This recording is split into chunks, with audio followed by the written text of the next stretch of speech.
Fala pessoal, que bom ter você por aqui. Inscreva-se no canal, ative todas as notificações, deixe seu like nesse conteúdo que eu tenho certeza que vai valer a pena. Você vai concordar comigo daqui a pouco. E também eu quero convidar você, independente do seu grau de instrução, a vir estudar teologia com a gente. É o nosso curso livre de teologia, que custa apenas R$ 29,99 por mês. Nós temos muitos conteúdos, eventos, documentos teológicos e eclesiais latino-americanos de grande qualidade, de grande profundidade, que infelizmente nós não estudamos e não nos são apresentados. Para eu contar um pouco dessa história para você, eu vou voltar em 1910, quando houve a Conferência de Edimburgo, que é o episódio fundante do movimento ecumênico contemporâneo. Esse movimento, ele não é liberal, pelo contrário, ele surge até com pessoas e setores conservadores, né, dos Estados Unidos, embora não fundamentalistas.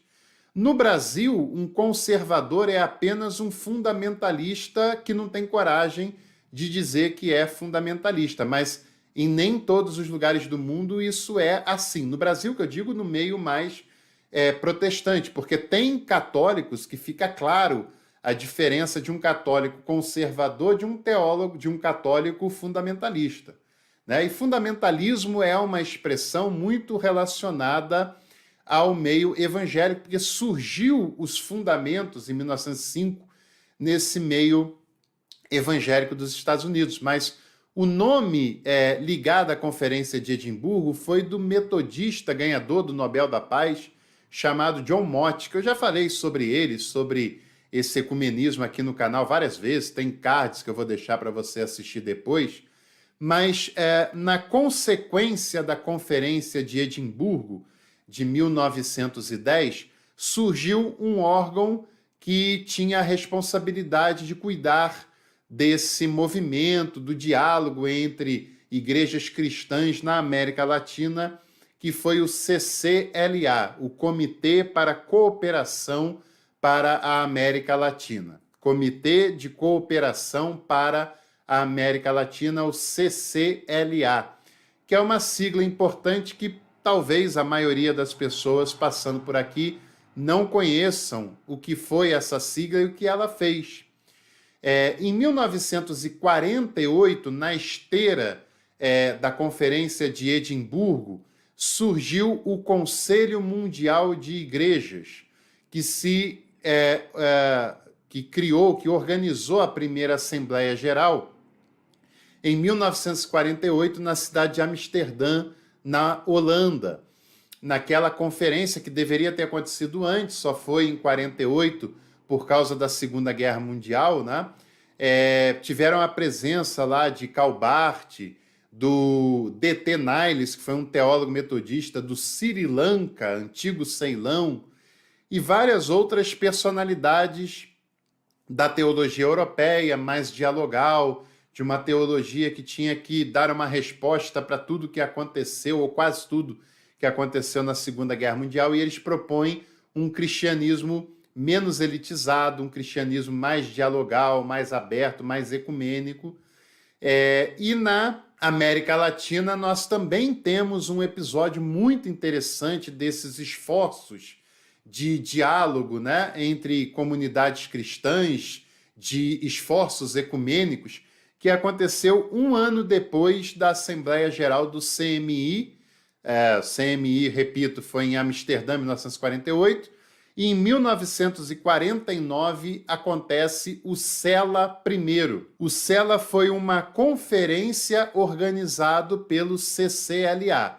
CCLA, que é o Comitê de Cooperação para a América Latina, organizou o primeiro CELA em 1949, CELA que significa Conferência Evangélica Latino-Americana. É uma conferência de igrejas evangélicas para a América Latina, que foi organizado em 1949 na cidade de Buenos Aires, na Argentina, capital da Argentina, em Buenos Aires. O Cela primeiro teve como tema o cristianismo evangélico na América Latina. Era uma conferência com várias lideranças latino-americanas evangélicas, né, que tinham como objetivo refletir sobre o cristianismo na América Latina, naquele novo cenário, naquele cenário pós-Segunda Guerra Mundial, que vai ser um cenário marcado pela Guerra Fria. E nesse Cela primeiro já está presente essa tensão entre capitalistas e comunistas, entre pessoas mais alinhados com o bloco capitalista e outras alinhados mais ao bloco comunista. Essa tensão fazia muito sentido naquele cenário, né? Em 1949, não faz mais sentido hoje, em pleno século XXI, quase 100 anos depois, 80 anos, sei lá, depois do primeiro Cela.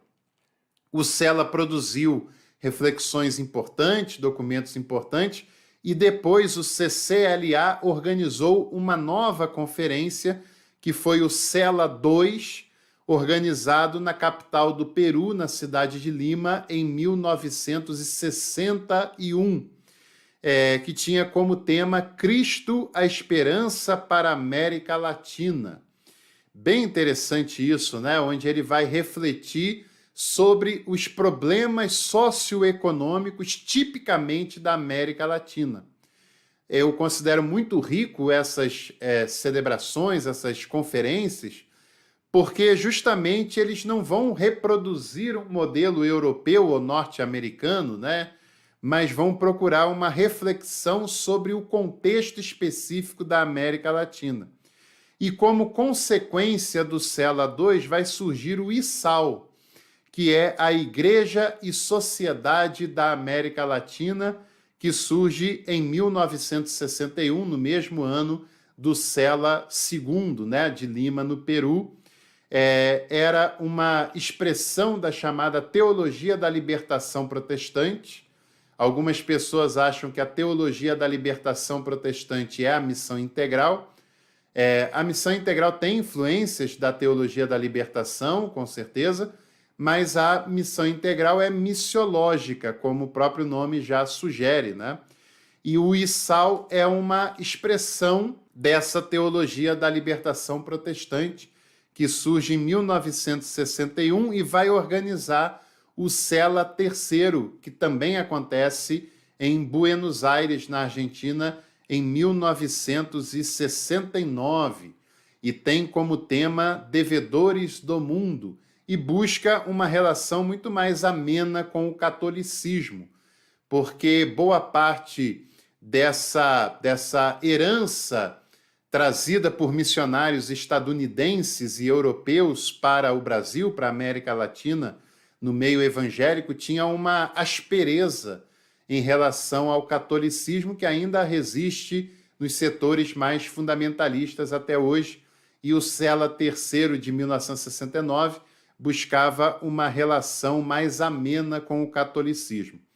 Um grande teólogo protestante, né, chamado Orlando Costas, definiu o Cela III da seguinte maneira, e olha que definição rica que foi produzida pelo Cela III, né?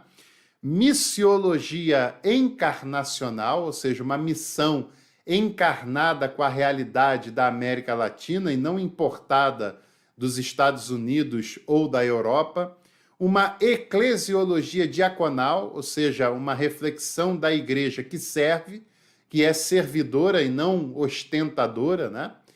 Isso faria muito sentido se a gente leva em consideração a eclesiologia que tem sido praticada hoje no Brasil em muitos setores evangélicos, né, que são muito ostensivos, e o Orlando faz a leitura de uma eclesiologia diaconal, servidora, né? Uma cristologia autóctone, ou seja, independente, uma cristologia que faz a leitura dos que sofrem, dos que padecem, dos oprimidos da América Latina, uma antropologia libertadora essencialmente, e uma preocupação pneumatológica, porque a igreja só faz sentido se for pensado à luz da pneumatologia, à luz do Espírito Santo. Isso é muito legal, né? Tudo isso é muito legal, ainda vai ficar mais legal ainda porque em 1982 vai ter a criação do CLAI.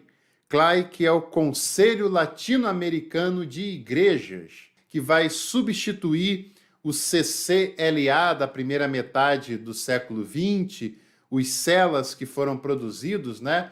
Buenos Aires 49, Lima 61 e de novo Buenos Aires em 69, e agora o CLAI, né, que é o Conselho Latino-Americano de Igrejas, vai produzir o CLAD, vai organizar, a partir da sua fundação, é claro, as reuniões do CLAD, porque o CLAD ele já começa a ser feito pelo ISAL, que eu falei com vocês na semana passada, que é a Igreja e Sociedade da América Latina, que surge ali na década de 60, no CLAI 3, né? No CLAI 3, no CELA 3, perdão, no CELA 3 69 em Buenos Aires, e o CELA 3 vai organizar esse ISAL, esse órgão, que será já o responsável pelo CLAD primeiro, e depois terá a participação também do CLAI a partir da data da sua fundação. O CLAD significa Congresso Latino-Americano de Evangelização. Lembrando que nós temos os órgãos, né? Comitê, Igreja na América Latina, Conselho, né? E as conferências, CELA 1, 2, 3, e agora o CLAD, que é a Conferência Latino-Americana de Evangelização. A primeira vai acontecer em Bogotá, na Colômbia, em 1969. Olha, temos que observar também uma coisa muito legal, né? Em 1968, também na Colômbia, só que na cidade de Medellín, foi feito o CELAM, que é o Conselho Episcopal Latino-Americano, uma conferência muito importante, católica, da teologia da libertação, que também tem como objetivo a reflexão da Igreja na América Latina. Sob essa inspiração é feito o CLAD primeiro, repito, é a Conferência Latino-Americana de Evangelização, aí é um evento evangélico, né, latino-americano. Também na Colômbia, um ano depois, em 1969, tinha como tema Ação em Cristo para um Continente em Crise. No auge das ditaduras militares, né, de direita, ditaduras militares patrocinadas pelo capitalismo estadunidense, o auge da ditadura militar no Brasil e em outras nações da América Latina, e o CLAD 1, o CLAD primeiro em Bogotá, na Colômbia, em 69, um período tenso demais da Guerra Fria na América Latina, no Brasil e no mundo, né? Principalmente no mundo ocidental, teve aquele episódio da Baía dos Porcos em Cuba, etc. E aí a reflexão temática do CLAD primeiro, Ação em Cristo para um Continente em Crise. Reflexões de lideranças de várias nações da América Latina sobre a crise pela qual passava o continente. E o CLAD primeiro vai gerar a FTL, que é a Fraternidade Teológica Latino-Americana, contra os órgãos conservadores e fundamentalistas que até ajudaram a patrocinar o CLAD primeiro e que queriam ter o controle das reflexões e o controle do que seria produzido no CLAD primeiro, assim como eles tentaram lá em Lausanne, em 74, né? Da Associação Billy Graham. E a FTL é uma reação a essa tentativa fundamentalista que tinha como objetivo a reflexão bíblica e teológica com consistência, com profundidade, com qualidade, tipicamente latino-americana, que não tem nada a ver com o negócio de comunismo, de liberal. Vira a página, amadurece para a gente refletir teologia, né? Era no meio evangelical, né? Que era uma alternativa ao fundamentalismo estadunidense. Depois, em 1979, em Lima, no Peru, acontece o CLAD II. E aí também aquela inspiração que a gente falou no CLAD primeiro, né? Em 1979, já tinha acontecido Lausanne, em 74, e também o CELAM de Puebla, no México, que também é em 1979.